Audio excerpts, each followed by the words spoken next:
ഒരിക്കൽ ലോക ഫുട്ബോൾ ഭൂപടത്തിൽ ചെറിയ തോതിലുള്ള ഒരു ലീഗ് മാത്രമായിരുന്നു സൗദി പ്രോ ലീഗ്. എന്നാൽ ഇന്ന് സൗദി പ്രോ ലീഗ് അന്താരാഷ്ട്ര താരങ്ങളാൽ നിറഞ്ഞ ഒരു ഗംഭീര ലീഗായി മാറിയിരിക്കുന്നു. സൗദിയുടെ ദേശീയ ലീഗായ സൗദി പ്രോ ലീഗ് 1976 ആരംഭിച്ചത്. സൗദി പ്രോ ലീഗിൽ അന്ന് അൽ ഹിലാൽ, അൽ നാസർ, അൽ ഇത്തിഹാദ്, അൽ അഹ്ലി തുടങ്ങിയ ക്ലബ്ബുകളാണ് ഉണ്ടായിരുന്നത്. അന്ന് പ്രാദേശിക താരങ്ങളാണ് പ്രധാനമായും ടീമുകളിൽ കളിച്ചിരുന്നത്.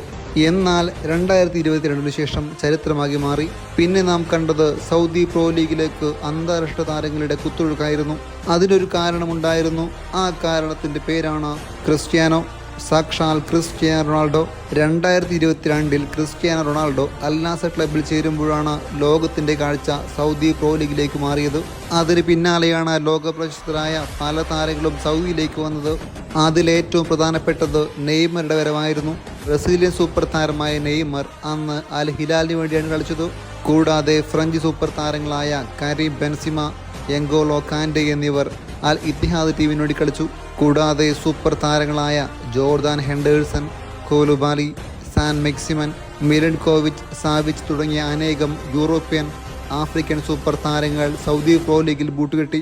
സൗദിയുടെ പെട്രോൾ സമ്പത്ത് വഴി ക്ലബ്ബുകൾ വലിയ തോതിൽ പണം ചെലവഴിച്ച് മികച്ച താരങ്ങളെ തന്നെ ലീഗിലെത്തിച്ചു.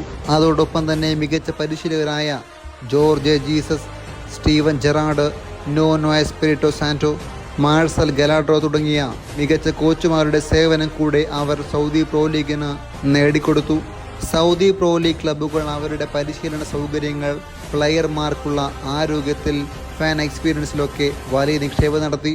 അവർ താരങ്ങൾക്കായി ലോകോത്തര സൗകര്യങ്ങളാണ് ഒരുക്കുന്നത്. സൗദി പ്രോ ലീഗ് ഇന്ന് AFC ഏഷ്യൻ ചാമ്പ്യൻസ് ലീഗിലും ആഗോള ക്ലബ് ടൂർണമെന്റുകളിലും സൗദി ടീമുകൾ എന്നും ശ്രദ്ധ പിടിച്ചു പറ്റുന്നുണ്ട്. കൂടാതെ Al Hilal 2022 FIFA club world cup final വരെ എത്തിയത് ചരിത്രമായിരുന്നു. കൂടാതെ Saudi Arabia 2034 FIFA world cup host ചെയ്യാനുള്ള ശ്രമത്തിലാണ്.